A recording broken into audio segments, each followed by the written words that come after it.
Well. He's back in the UK.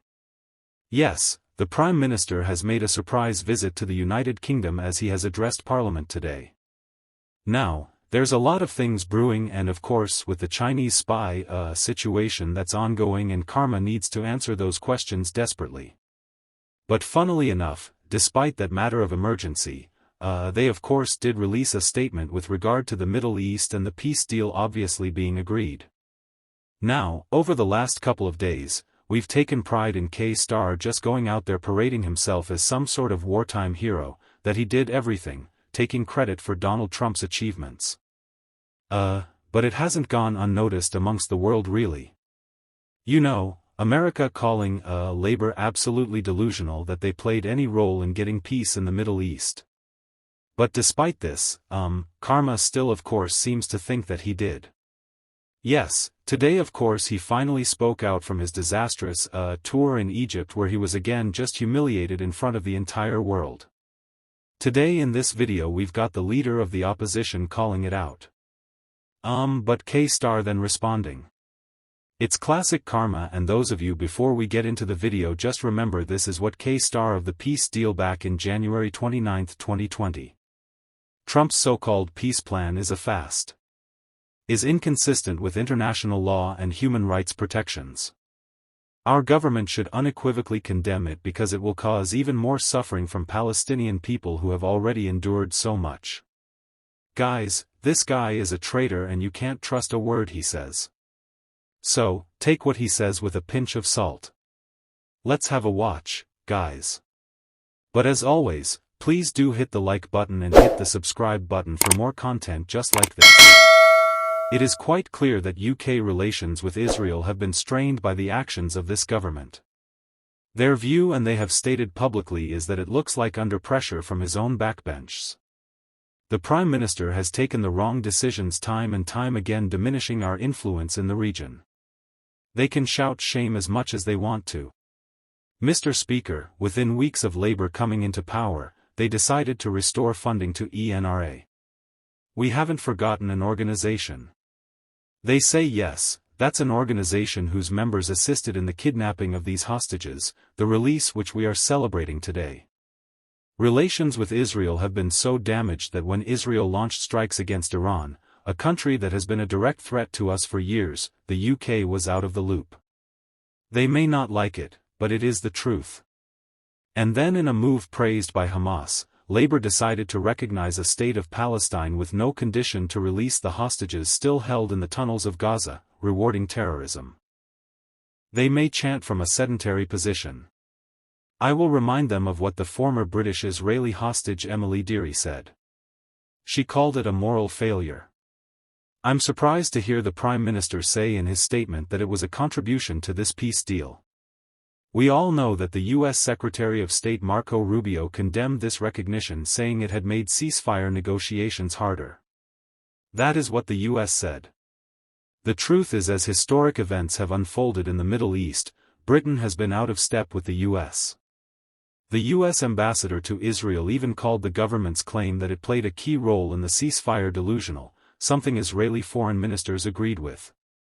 Mr. Speaker, I welcome the Prime Minister's promise to scale up protection for Jewish people in our country.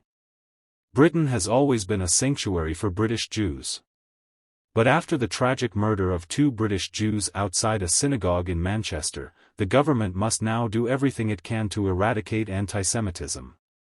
The anti-Israel protesters who have turned our streets into theaters of hate have been relatively silent about the good news of a ceasefire and hostage return, showing us their real motivation. The Prime Minister mentioned in his statement the Palestinian Authority.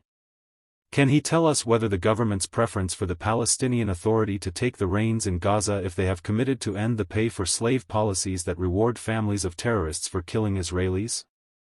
Will it deal with anti-Semitism in education? And are they demonstrating any democratic progress? Mr. Speaker, there are also domestic implications.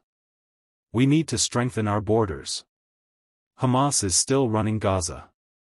Those who would be allowed to leave can only do so with Hamas's approval. We should not be bringing anyone to Britain with links to extremism, anti-Semitism, or to Hamas and other terrorists. So, can the Prime Minister confirm whether he intends to bring people from Gaza to study for health care or for other purposes? And what measures are in place to ensure we are not importing extremism, anti-Semitism, or anyone linked to Hamas and other terrorists? Mr. Speaker, Britain is a great country and still a powerful one. We still have agency to shape the world around us. The government must do better and show it has the backbone to use Britain's power to make a better world. Wow. Can I thank her for the, words, she said about the hostages, just a moment ago, and I know how heartfelt they are.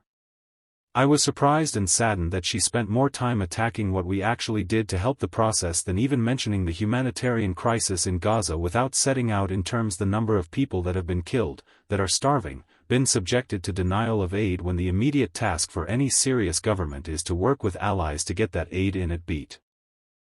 I would have expected at least an acknowledgement of that terrible situation. It shows yet again just how far her party has slid from serious states' approach to diplomacy. This is not the time for a fight about what role any individual played.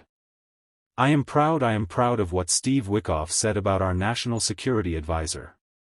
He was negotiating this. He knows absolutely the role we played, and this House should be proud that we played that role. We played that role only because of the relationship that this government has with the Trump administration. We are a trusted partner working both before this peace deal, and afterwards. And yes, I did discuss recognition of Palestine with President Trump when he was over here. That's what grown-up responsible partners do. Unlike the discussion here, and I'd stand by my words that the first time in New York was the first time that other countries in the region were clear in their condemnation of Hamas.